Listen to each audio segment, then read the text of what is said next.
Hello Riya. হ্যাঁ বলো। কোথায় তুমি? আমি তো কলেজে। কলেজে কেন? তুমি আর আমি একসাথে কলেজে যাওয়ার কথা ছিল। ও হ্যাঁ, মনে ছিল না।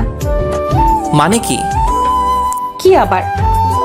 আমার সাথে কলেজে যাবা এটাও আজকাল ভুলে যাও? দূর, কথা বাড়ায়ও না। ক্লাস শুরু হবে, কলেজে আসো তাড়াতাড়ি। আসতেছি। ফোন রাখলাম। আচ্ছা। রিয়ার সাথে কথা বলে কলেজের দিকে রওনা হলাম। কালকে রাতে ওর সাথে কথা বললাম যে আমরা একসাথে কলেজ যাব, কিন্তু এই কথা ও সকালে ভুলে গেল। এই কথা তো ওর ভোলার কথা না, নাকি ও ইচ্ছে করেই এমন করেছে? যাই হোক, কলেজের দিকে রওনা দিলাম। কলেজে ঢুকতেই দেখলাম রিয়া অন্য ছেলেদের সাথে হেসে হেসে কথা বলতেছে। ছেলেদের সাথে কথা বলা এখন ওর প্রতিদিনের রুটিন হয়ে গেছে। না, এটার একটা ফয়সালা করা দরকার। ও আমার জিএফ, ও সব কিছু ওর ইচ্ছা মতো করতে পারে না। ক্লাসের শেষে ওর হাতটা টেনে ক্যাম্পাসের পিছনে নিয়ে গেলাম। আরে এইভাবে হাত টানতেছো কেন? এই সমস্যা কোথায় তোমার? আমার কোনো সমস্যা নাই। তো ছেলেদের সাথে কি এইসব? ছেলেদের সাথে এইসবের মানে কি? ওরা আমার ফ্রেন্ড এবং ভালো ছাত্র। তোমার মতো এমন লাস্ট বেঞ্চের ছাত্র না। বলেই চলে গেল। সকাল সকাল মন খারাপ করে দিল। এখন কলেজে থাকলে ওর সাথে ঝগড়া হবে, তাই কলেজের বাইরে টং দোকানে বসে সিগারেট ধরালাম। তেমন খাই না, মন মেজাজ খারাপ থাকলে খাই, এই আর কি। রিয়া তখন কিসের জন্য জানি দোকানটাতে আসলো। এসে দেখে আমি সিগারেট খাচ্ছি, কিন্তু ও আমাকে কিছু বলল না। যেই মেয়ে সিগারেট দেখলে কিল ঘুষি দিয়ে নাক ফাটিয়ে দিত, সেই মেয়ে কিছু বলছে না। কিছু বলার আগেই রিয়া ওর কাজ শেষ করে চলে গেল। আমি পিছন থেকে শুধু ওর চলে যাওয়াটা দেখলাম। আরও কয়েকটা সিগারেট ধরালাম। কেন জানি খুব খারাপ লাগতেছে, ইচ্ছে করতেছে সিগারেটের আগুন দিয়ে ঠোঁটটা পুড়িয়ে ফেলি। মাথাটা ঝিমঝিম করতেছে, চোখে ঝাপসা দেখতে শুরু করলাম। একটা রিকশায় উঠে বাসায় চলে আসলাম। বাসায় আসার পর আম্মুর হাজারটা প্রশ্ন। এখন কেন আসলাম, কলেজে গেলাম না কেন, আরও অদ্ভুত কথা শোনালো। আমি কিছুই বলতে পারলাম না, মুখ দিয়ে কোনো কথা আসছে না। রুমে গিয়ে বালিশে মাথা রেখে চোখ বুজলাম, যেন চোখ বুজলেই সব ক্লান্তি চলে যাবে। একসময় ঘুমিয়ে পড়লাম। ঘুম ভাঙলো আসরের নামাজের পর। চোখ মেলে দেখি 2-3টা কম্বল আমার শরীরে, মাথায় জ্বরের পট্টি লাগানো। অনুভব করলাম কম্বলের ভিতরে সব যেন পড়ে যাচ্ছে। বুঝতে পারলাম আমার খুব জ্বর এসেছে। আম্মুকে ডাক দিলাম। আম্মু আসলো হাতে খাবার নিয়ে, খুব আদর করে খাইয়ে দিল। মুখে একদম রুচি নেই। আম্মু অনেকটা ছোটোবেলার মতো জোর করে খাওয়ালো। খাওয়া শেষে বিছানা থেকে উঠে নিচে নামতে যাব, তখনই মাথা ঘুরিয়ে পড়ে গেলাম। আম্মু আমাকে ধরে বিছানায় শোয়ালো। রিয়ার কথা মনে পড়ল, তাড়াতাড়ি ফোন চেক করলাম। ও অনেক মেসেজ দিচ্ছে এতক্ষণে, কই একটা মেসেজও করেনি, ফোনও দেয়নি। না চাইতেও চোখের কয়েক ফোঁটা জল গড়িয়ে পড়ল। আমি অসুস্থ 3 দিন হয়ে গেল। 3 দিনে রিয়া একবারও ফোন দেয় নাই, কোনো মেসেজও দেয় নাই। মরে আছি নাকি বেঁচে আছি কি করছি। পরের দিন জ্বর নিয়ে কলেজে গেলাম। বন্ধুদের সাথে দেখা করে ক্লাসে ঢুকলাম। রিয়াকে দেখলাম সামনের বেঞ্চে বসে আছে, ভালো ছাত্রী বলে কথা। ক্লাস শেষে রিয়ার সাথে কথা বললাম। 3 দিন হলো আমি কলেজে আসি না। আমি কেমন আছি, কেন কলেজে আসি না, কোনো খোঁজ নিছো? তোমার আর খোঁজ খবর কি নিব? সারাদিন গেমস খেলছো আর ঘুমাইছো, এছাড়া অন্য কিছু করতে পারো নাকি? তোমার এমনটাই মনে হয়েছে আমি এসব করছি? হ্যাঁ। আচ্ছা, কি সমস্যা বলো? ভালো লাগে না কি? এই রিলেশনটা। কেন? জানি না, বলো। আমি ব্রেকআপ চাই। তোমার সাথে রিলেশনশিপ রাখবো না। মানে কি বলতেছো এসব? যা শুনছো তাই। মাথা ঠিক আছে? হ্যাঁ, এখন ঠিক আছে, এতদিন ছিল না। মানে? এত মানে মানে করবা না। আমার কি দোষ বলো? তোমার মতো থার্ড ক্লাস ছাত্রীর সাথে আমি রিলেশন করব না। কলেজের অনেক ভালো ভালো ছাত্ররা আমাকে প্রপোজ করে। তুমি কি করবা ফিউচারে? তোমার কোনো ভবিষ্যৎ আছে? কি দেখে তোমার সাথে রিলেশন করব? তো কি হয়েছে? আমাকে একা থাকতে দাও। কেন, আমি কেমন তা দেখে রিলেশন করো নাই? হ্যাঁ, এখন করব না আর ব্যাস।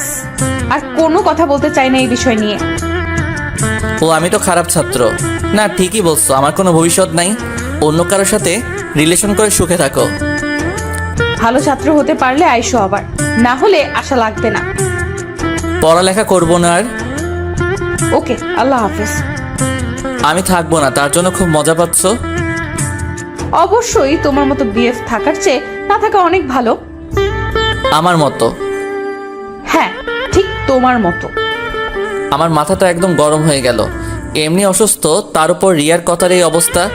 এক দৌড়ে ক্লাসের দরজা জানালা বন্ধ করলাম। এই কি করতেছো এসব? একটু পরে বুঝবি, দাঁড়া। দরজা খুলো, আমি বের হব। আরে দাঁড়া না, পাগল হচ্ছিস কেন? তখন আমি ঠাস করে ওর মুখ চেপে ধরি। ওর চোখ আমার চোখের দিকে, আর মুখ থেকে গোঙানি শব্দ।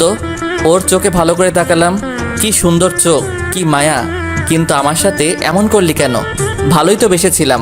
ওর কষ্ট দেখে ছেড়ে দিলাম। যতটুকু মনে ছিলা তাও নষ্ট করে ফেললাম। তুমি ভালো করেই জানো তোমার সাথে আমি কখনো খারাপ কাজ করব না। হ্যাঁ, তা তো দেখাইলে এখন। যাই হোক, আমাদের মাঝে আর সম্পর্ক নেই। হ্যাঁ, যাও, তুমি আগে ক্লাস থেকে বের হও, আমি পরে বের হচ্ছি। ওকে। রিয়া চলে গেল। আমি দেয়ালে পিঠ ঠেকিয়া কাঁদতে লাগলাম আর ভাবতে লাগলাম, এটা কি সত্যি আমার রিয়া? যে মেয়ে আমার মন খারাপ হলে হাজার বাহানায় মন ভালো করে দিত, সে এখন এভাবে কাঁদাচ্ছে আমাকে। ক্লাসরুম থেকে দেখতে পেলাম রিয়াকে, মুখে কত হাসি।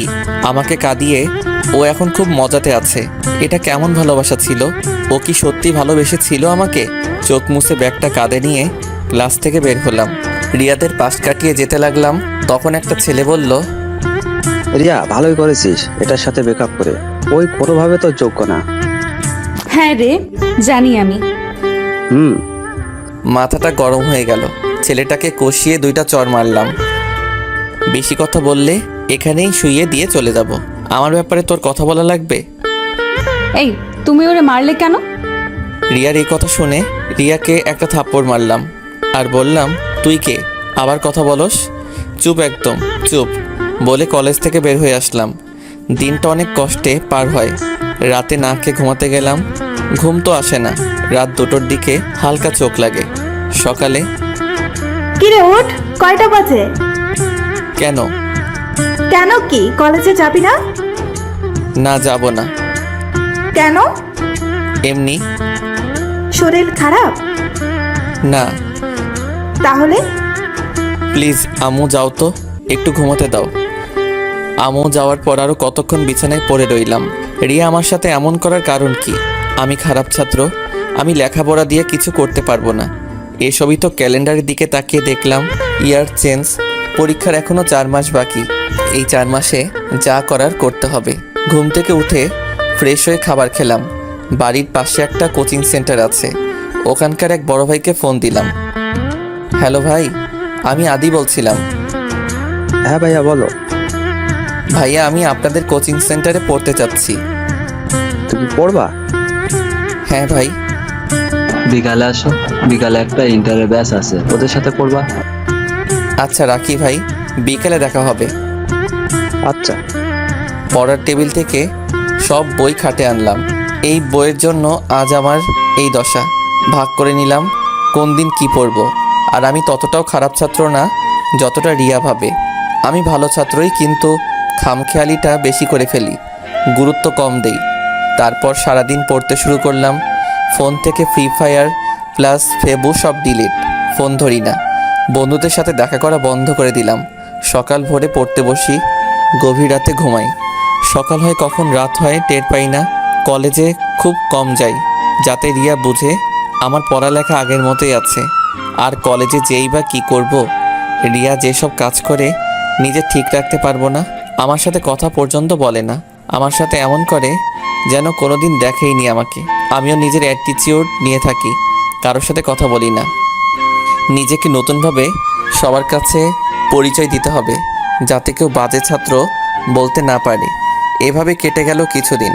রিয়া আর আমার সাথে যোগাযোগ করেনি। আমি অবশ্য রিয়ার মেসেজ ফোনের আশায় থাকতাম। একটাবার আমার খোঁজ নেওয়ার প্রয়োজন মনে করে না। আজকে শেষ ক্লাস। স্যার ম্যাডাম যার যার মতো করে সাজেশন দিয়ে গেল। ক্লাস থেকে বের হয়ে হাঁটতে লাগলাম গেটের দিকে। তখন রিয়াকে দেখলাম। ও কলেজে না সেজে আসলেও খুব পরিপাটি থাকতো। আমি বলতাম সেজে আসবা, ও বলতো না, ছেলেরা তাকিয়ে থাকবে। আমি তখন ওর গালটা একটু টেনে দিতাম। আর এখন সম্পর্ক কত দূরে, খুব ইচ্ছে করছে ওর পাশে যে বসতে, ওর গালটা আলতো করে ছুঁয়ে দিতে। চোখের জলটা হাত দিয়ে মুছে কলেজ থেকে বের হলাম। তারপর বাসায় চলে আসলাম। বাসায় এসে লাঞ্চ করে লম্বা একটা ঘুম দিলাম। ঘুম থেকে উঠে পড়তে বসলাম। এভাবে 7টা দিন কেটে গেল। সকালে কলেজে গেলাম। আজ থেকে পরীক্ষা শুরু। হলে যেয়ে দেখি রিয়া আমার সামনের সিটে। 2 জন এলো, সাথে ভর্তি হয়েছিলাম, তাই এখন একসাথে সিট পড়া। রিয়াকে কিছু বললাম না, চুপচাপ নিজের সিটে বসে রইলাম। 3 মিনিট পর স্যার আসলো, খাতা প্রশ্ন দিল। প্রশ্ন হাতে পেয়ে আমি খুবই খুশি, কারণ সব আমার কমন এসেছে। কিন্তু এইটা রিয়াকে বুঝতে দেওয়া যাবে না। 10 মিনিট কিছু লিখলাম না। রিয়া এই নিয়ে 2 বার ঘাড় নেড়ে দেখেছে আমি কি করি, কিন্তু আমি তেমন পাত্তা দেইনি। 10 মিনিট পর লেখা শুরু করলাম। লিখতে হঠাৎ করে ম্যাডাম এসে বলল, এই ছেলে, মাথা চুল এত বড় কেন? চুল কেটে আসতে পারো না? আমি তখন মাথায় হাত দিয়ে দেখলাম চুল তো সত্যি অনেক বড় হয়ে গেছে। এ কথা শোনার পর হলের সবাই হাসা শুরু করলো। আমি কিছু বললাম না, চুপচাপ লিখতে লাগলাম। পরীক্ষা শেষ হলো। লাইফে প্রথমবার পরীক্ষা দিয়ে এত ভালো লাগলো। কারোর সাথে কথা বললাম না। বাসায় চলে আসলাম। ধীরে ধীরে সবগুলো পরীক্ষা শেষ হয়ে গেল।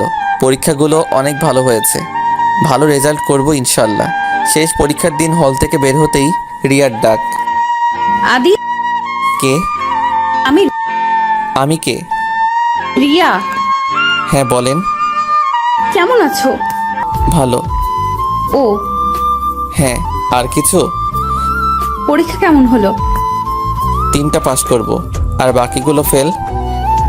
জানি না কেন এসব বলার পর রিয়া আমাকে কষিয়ে একটা থাপ্পড় মারলো। আমি কিছু বলতে যাব তার আগে তেরে হল থেকে বেরিয়ে গেল। আমি গালে হাত দিয়ে বসে পড়লাম। ও আমাকে মারলো কেন? তাড়াতাড়ি করে বের হলাম। রিয়াকে ডাক দিলাম, এই রিয়া, কি? মারলা কেন আমাকে? ইচ্ছে হয়েছে। ও আচ্ছা, ওই দিন যে তোমাকে আর তোমার বিএফকে মারছিলাম, তাই আজকে আমাকে মারলা? হ্যাঁ, একদম তাই। ওকে, গুড বাই। বাই। রিয়া চলে গেল। আমি শুধু ওর চলে যাওয়াটা দেখলাম। হাঁটতে হাঁটতে বাসায় চলে এলাম। কিরে, পরীক্ষা কেমন দিলি? ভালো। যাক ভালো, কিন্তু বুঝলাম না তুই এত ভালো করে পড়লি কেন? একটা কথা শোনো নাই, প্রতিটি ছেলের জীবনে উন্নতি অবনতির জন্য থাকে একজন মেয়ে। আমারও এরকম হয়েছে। তোরে আবার কোন মেয়ে কি করলো? কিছু না, খাবার বারো, ক্ষুধা লাগছে। যা ফ্রেশ হয়ে আয়। আর শোন, তোর ছোট খালা ফোন দিছে, বললো তোর পরীক্ষা শেষ হলে যেন তুই ওখানে বেড়াতে যাস। আচ্ছা, কালকে সকালে রওনা দিব। তুমিও সাথে যাবে? না, তুই একা যা, আমি গেলে বাসা ফাঁকা হয়ে যাবে। ওকে।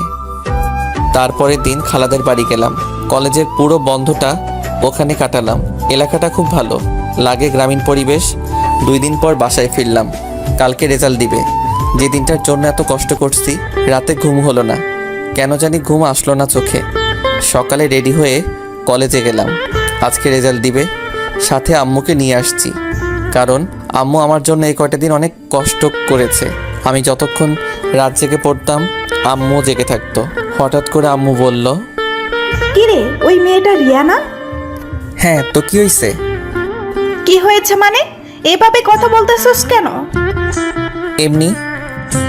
ডাক দৌড়ে। আমি পারবো না, তুমি ডাক দাও। ঠিক আছে। রিয়া, এই রিয়া, এদিকে আসো মা। মা কবা লাগবো? তুই চুপ কর। তখন রিয়া কাছে এসে, আসসালামু আলাইকুম আন্টি, কেমন আছেন? ওয়ালাইকুম আসসালাম।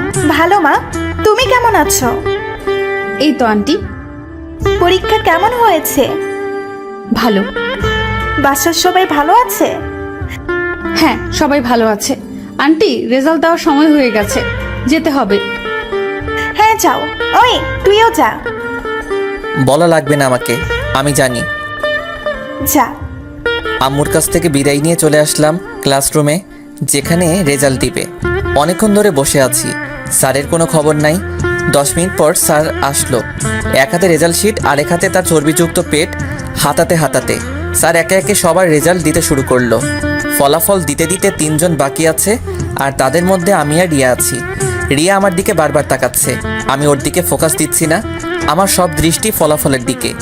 আমার হার্টবিট প্রচণ্ড বেড়ে গেছে, আমি রীতিমতো ঘামছি। এমন টেনশনে কখনো পড়ি নাই।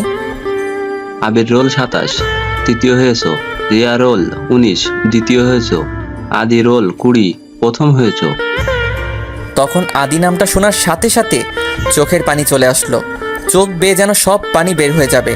ক্লাসের সবাই প্লাস স্যার সহ থ হয়ে গেছে। কেউ বিশ্বাসই করতেছে না প্রথম আমি হয়েছি। আমি যেন এক ঘরে আছি, কোনো এক স্বপ্ন, যেন সব কিছু থেমে গেছে। অনেকে এসে শুভেচ্ছা জানালো। আমার এই লোক দেখানোর শুভেচ্ছা দরকার নেই, আমার এখন রিয়াকে দরকার। আমি রিয়াকে খুঁজতে থাকলাম। ও কি ক্লাসে নাই নাকি? ওরে এখন লাগবে আমার। দৌড়ে ক্লাস থেকে বের হলাম। অনেক খুঁজলাম, কোথাও নাই। ও কি চলে গেল নাকি? তারপর আম্মুর কাছে গেলাম। আম্মুকে কিছু বললাম না, চুপ করে জড়িয়ে ধরে কাঁদতে লাগলাম। কিরে বোকা, কাঁদিস কেন? ফেল করেছিস? এই বল না বাবা, এত কষ্ট করলে রেজাল্ট কি? কি হচ্ছে বল না, এভাবে চুপ করে কাঁদিস কেন? তোমার পড়াশোনা খারাপ করা ছেলে আজ পুরো কলেজে প্রথম হয়েছে। সত্যি? হ্যাঁ। আমি জানতাম তুই যে পড়েছিস রেজাল্ট ভালোই হবে। হুম। হয়েছে, এখন আর কাঁদতে হবে না। হ্যাঁ, তোমার হাতে ওটা কি? ও, এটা ডায়েরি। কিসের? জানি না, রিয়া তাড়াহুড়া করে দিয়ে বললো তোকে দিতে। ও, দাও তো। একটা রিক্সা ডাক দে। হুম। বাসায় চলে আসলাম। এখন বড্ড হালকা লাগতেছে, অদ্ভুত এক শান্তি। এমন অনুভূতি কোনোদিন হয়নি। কাল থেকে কলেজের সবাই ড্যাব ড্যাব করে তাকিয়ে থাকবে। দুপুরের খাবার খেয়ে যখন ঘুমোতে যাব তখন ডায়েরির কথা মনে পড়লো। ডায়েরিটা হাতে নিয়ে ভাবতে লাগলাম খুলবো নাকি খুলবো না। রিয়া আমাকে আবার কিসের ডায়েরি দিবে? একটু ভয়ে ভয়ে ডায়েরিটা খুললাম। লেখা, প্রিয় আদি, কিছুদিন ধরে তোমাকে দেখিয়ে দেখিয়ে ছেলেদের সাথে কথা বলি। তোমাকে এটা বোঝানোর জন্য আমি তোমার লাইফে কতটা গুরুত্বপূর্ণ। তোমার জ্বর এসেছে, খারাপ লাগতেছে তাই না? খুব ইচ্ছে করতেছে তোমাকে তোমার কপালটা ছুঁয়ে দিতে। আজকে যখন তুমি দরজা বন্ধ করে আমার মুখ চেপে ধরলে, আমি সত্যিই ভয় পেয়ে গেছিলাম। কারণ আমি জানি তুমি খুব রাগী। রেগে গেলে তুমি কি করো না করো কোনো খেয়াল রাখো না। তখন খুব ইচ্ছে করছিল বলতে যে কপালে একটা ভালোবাসার পরশ এঁকে দিতে। তুমি যখন ওই ছেলের কথার পর আমার গালে চড় মারলে, আমি ওই দিন রাতে খুব কেঁদেছি। কেমনে মারতে পারলে আমাকে? আমি রাতে আর ঘুমাতে পারি নাই। তুমি কি ভেবেছো তুমি কই কি করো আমি কিছু জানি না? আমি রোজ তোমার আম্মুকে ফোন দিয়ে তোমার খোঁজ রাখি। তুমি কি ভেবেছো তুমি এত ভালো রেজাল্ট শুধু এই কয়দিনে পড়ালেখা করেছো? তোমাকে রিফাত যে সাজেশন দিয়েছিল ওটা আমার দেওয়া। আমি কষ্ট করে সারা বছর লাগিয়ে সাজেশন বানিয়েছি। আমি জানতাম তুমি পড়বে, কিন্তু এই কয়দিনে এত বিষয় ভালোভাবে পড়া সম্ভব নয়। তাই আমি সাজেশনটা বানিয়ে তোমাকে দিয়েছিলাম। আমি একটা পরীক্ষার খারাপ দিয়েছি ইচ্ছে করে, যাতে তুমি আমার থেকে ভালো রেজাল্ট করতে পারো। আমি জানি তুমি খুব ভালো রেজাল্ট করবা, তাই আগে থেকেই ভেবে রেখেছি তোমার নাম বললে ক্লাস থেকে বের হয়ে যাব। আমার এসব করার একটাই কারণ, তোমার ভালো রেজাল্ট করা। আমি তোমাকে ভালোবাসি, সেটা একটু না অনেকটুকু। তুমি ছাড়া আমার কোনো অস্তিত্ব থাকবে না। তুমি জানো তোমার আমার রিলেশনটা কলেজের কেউ দেখতে পারে না। সবাই তোমাকে আর আমাকে অপমান করে। আমি কলেজে ভালো ছাত্র আর তুমি খারাপ ছাত্র। তোমাকে অনেক বুঝিয়েছি আদি, একটু পড়ো। ভালো করে পড়াশোনা না করলে রেজাল্ট খারাপ হবে, কিন্তু তুমি কখনো আমার কথা শোনো নাই। এটা একদিন না বহু দিন বলেছি তোমাকে, কিন্তু তুমি আমার কথাই একটুও গুরুত্ব দাও নাই। আমি কি করতাম বলো? আমার তোমার সাথে এরমন করা ছাড়া আর কোনো উপায় ছিল না। জানি অনেকভাবে তোমাকে কষ্ট দিয়েছি, নিজেও অনেক কষ্ট পেয়েছি। বিকালে কলেজের পাশের পার্কে অপেক্ষা করবো নীল শাড়ি পরে। ইতি তোমার রিয়া। ডায়েরি পড়ে বরফের মতো জমে যাই আমি।